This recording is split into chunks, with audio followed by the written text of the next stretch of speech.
Okay, so let's unpack this. When you think of boarding school, you usually think of Harry Potter, right? Right, yeah. Heavy oak doors, maybe some sprawling green lawns. Exactly.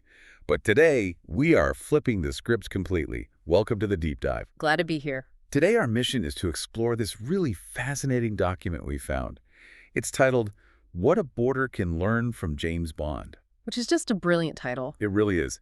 And the goal of this deep dive is to, extract these surprising high-leverage life skills from the ultimate fictional spy, 007 himself, and apply them to the intense pressure cooker environment of boarding school life. And by extension to really any high-pressure situation you might face. Right, because if you want to survive a completely unpredictable high-stakes environment. You shouldn't be studying wizards. You should be studying MI6. Exactly. So what's fascinating here is the core thesis of this source. Yeah, I mean, boarding life is intense. People forget that. You've got these incredibly busy academic schedules, social expectations, leadership roles. All while living away from home. Right. There are moments of deep, deep uncertainty. So James Bond isn't being used here for his, action hero stunts or exploding pens. Yeah, no laser watches today. No laser watches. He's being used as a masterclass in executive functioning. We're talking about composure, preparation, and confidence under pressure. Okay, so let's dive into that first part, composure. Because before Bond can act, he has to assess. He does. And similarly, before a student can succeed externally, they must master their internal reactions to stress. Right. So Bond is famous for his composure in unpredictable situations. Always fixing his cuffs after a building explodes, right? Exactly. But for a boarder, unpredictable obviously means something else. It means like sudden exams, public performances, or really complex social difficulties in the dorm. And to a teenager, those things feel just as life or death as a literal espionage mission. Oh, absolutely. But the source lists specific ways students can develop this calmness, Yeah. like pausing before reacting emotionally, Right, taking the time to understand a situation fully. using breathing or reflection to manage stress, and seeking advice rather than just acting impulsively. It's all about that internal anchor. But, I mean, let's play devil's advocate here. It's easy to say, stay calm, right? But a teenager facing a sudden social crisis or, a failing math grade, they aren't exactly sipping a shaken martini. No, they definitely aren't. So how does a young person actually apply this? Because telling a panicking 15-year-old to just take a deep breath sounds a bit dismissive. If it were just about taking a breath to magically cure a panic, I'd totally agree with you. It would be terrible advice. Right. But that's a fundamental misunderstanding of what composure actually is. Okay, unpack that for me. Composure isn't about lacking emotion. It's not about having ice in your veins. So what is it? It's a decision-making tool. Hmm. When you tell a student to pause before reacting, you aren't telling them to suppress their anger. You're not saying don't be mad. Exactly. You're trying to initiate a cognitive reset. We really have to look at the neurobiology of a crisis here. Oh, wow. Okay, walk me through that.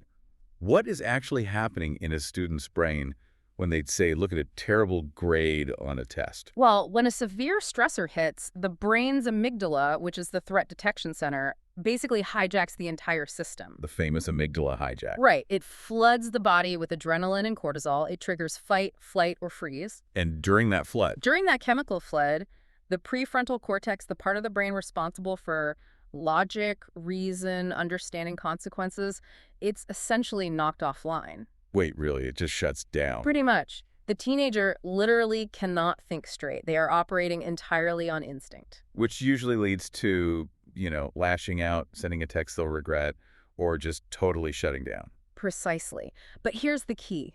That chemical rush usually lasts about 90 seconds. Only 90 seconds. Yeah.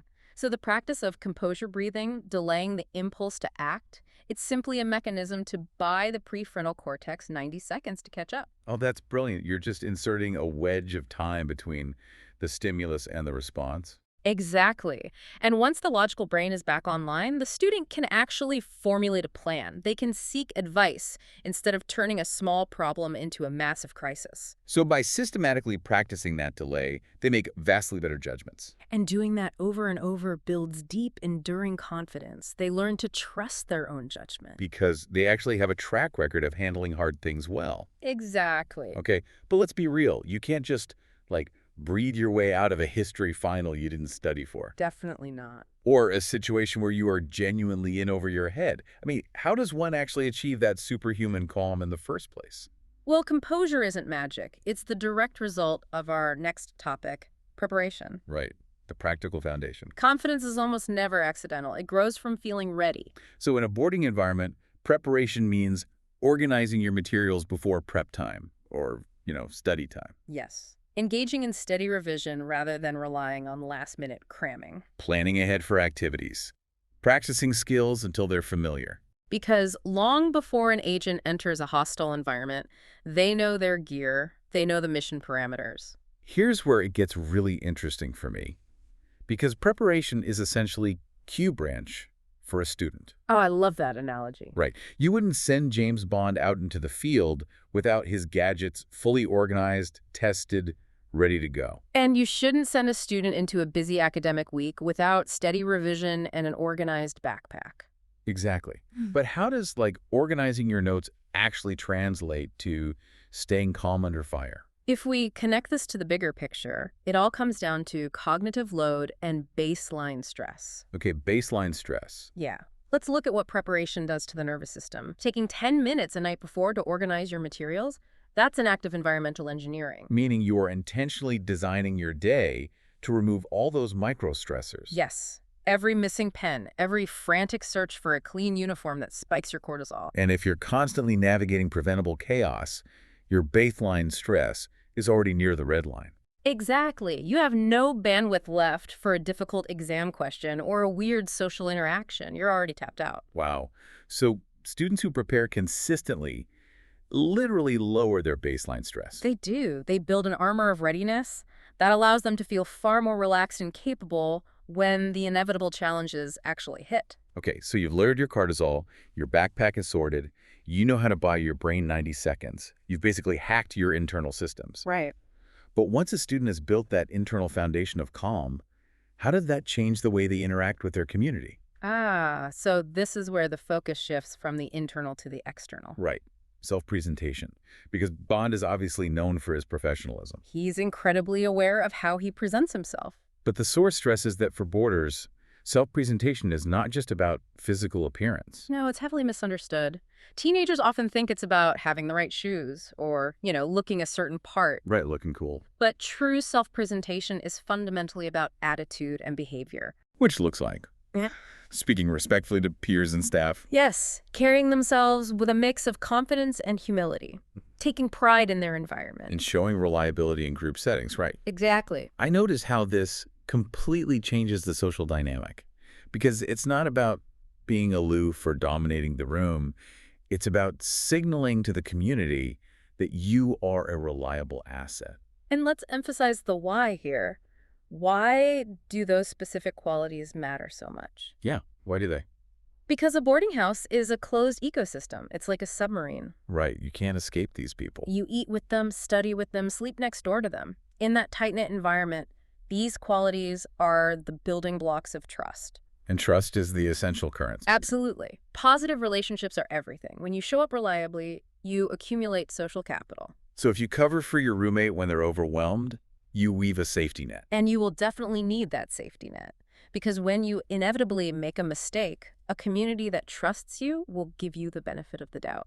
Wow, so humility and reliability are actually your ultimate social armor. They really are. But even with flawless preparation and great self-presentation, boarding life is still going to throw curveballs at you. Oh, constantly. The environment changes. Which brings us to the ultimate synthesis of these skills from the source. Adaptability and true confidence, or self-control. Right. Because static environments are easy to prepare for, but boarding requires constant adjustment. Friendships evolve, expectations change, responsibilities scale up. And adaptability is built by remaining open to feedback, approaching challenges with a curiosity instead of defensiveness. And accepting mistakes as part of learning, right? Finding constructive solutions. Yes. The source makes a crucial point here. True confidence is not showing off. It's not dominating. No. Yeah. It comes from self-control. So what does this all mean? Because if you look at the media today, we are constantly sold this incredibly loud, toxic version of confidence. Oh, completely. The person who never backs down, never apologizes. Right. But this source argues the exact opposite. It does. It raises an important question about what strength actually looks like. Boarders practice self-control by managing distractions during study time, Choosing respectful responses during conflicts. balancing their independence with responsibility, and, crucially, recognizing when to ask for support.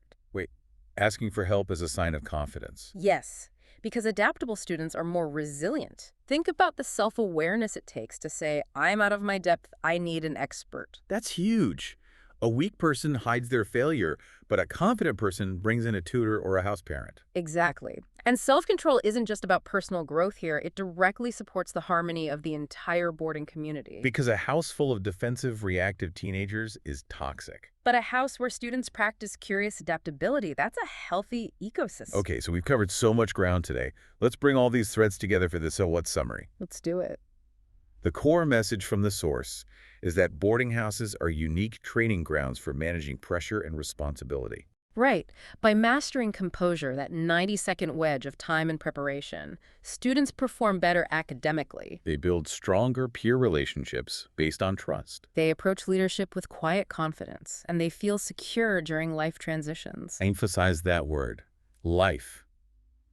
Because these are not just school survival skills, Not at all. They are lifelong assets. which means this applies directly to you, the listener. Just like the source states for boarders, presence and composure are skills that anyone can learn.